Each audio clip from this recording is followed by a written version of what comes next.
Video production actually kind of happened to me. I am a live sound engineer, and then I was a lighting designer, then I was a technical director for a church, and then when that church's content creator left, I sort of inherited the position. And I had played around with video cameras and stuff before, but production as a career sort of landed on me, and then it just turned out to be a good fit. And I was like, oh, this is really fun. And so I kind of stuck with it, and that's how it happened. So I am the technical director for Reality Church, and I'm also the content creator for Reality Church. And what those two things mean basically is that I am the entire content pipeline. As a content creator, I plan, pre-produce, shoot, produce every piece of graphical content that moves. Anything that's video-based, anything that's animated, all of that content goes through me. And then as the technical director, I recruit, train, and coordinate all of the people who are in charge of our live events. And that's essentially my job, along with some maintenance and troubleshooting and budget oversight and boring paperwork things. I spend a lot of time looking for the why behind the technical execution piece, and I think that's one of the things that separates a church production job maybe from a client technician relationship, is that everything here is motivated by some sort of mission or end goal, or there's an agenda essentially. So it's not like I was handed a script. It's like, I want to tell a story of life change. How can I do that with the equipment that's available to me? The best part about my job is that I do not have a daily routine. So on any given day, really what I'm doing is figuring out how to accomplish the tasks that I was assigned that week. I think it's easier to make a week into a routine. On a Monday, we have a planning meeting where I'm basically assigned all of my tasks for the week. And so it comes down to, here are the top priorities, and then anything I didn't get done the previous week obviously would be on that list as well. And then I am in charge of structuring my week around getting those goals accomplished. So I have a day that's spent specifically on just planning. It's Monday. I spend the whole day pre-planning shoots, doing all of my paperwork type things, making sure that everything is ready for the live productions. Then Tuesdays are pretty much staff meetings all day, and any job where you work for the venue is going to have at least one day of the week where you're just in meetings all day long. Wednesdays, I spend all day shooting, so I'm on locations or I'm building sets or something like that, but it is specifically content the whole day. And then I spend as much time as I have left at the end getting into what we call the ingest process, where you take all of that stuff off of memory cards and you organize it and you put it into a way where you can work with it. Thursdays are development days, so I take all of that content I just shot and I try and cut it into at least a rough version of what the finished product will look like.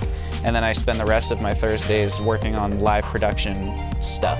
So I'm setting up stages, I'm cleaning backstages, I'm making sure cables work, I'm testing instruments, all those kinds of things. And then I'm configuring sound and light boards and all that fun stuff. Fridays are my day off. Whatever I didn't get done gets done on a Friday. Saturdays are my actual day off. I'm very strict about having at least one day of the week where I don't think about work, I don't do anything with work, I don't turn my phone on. And then Sundays, because I work for a church, Sundays are service days, so I start my day at 3:30 in the morning and I end it at about 6:30 in the evening. And all day is just live production the whole day. If there's something worth capturing that'll tell a story, then either I or one of the people who's on my team will shoot B-roll. But other than that, the whole day is just live. I went to school for computer science, which is completely unrelated to my field. All of my education, I guess, came from outside of a classroom.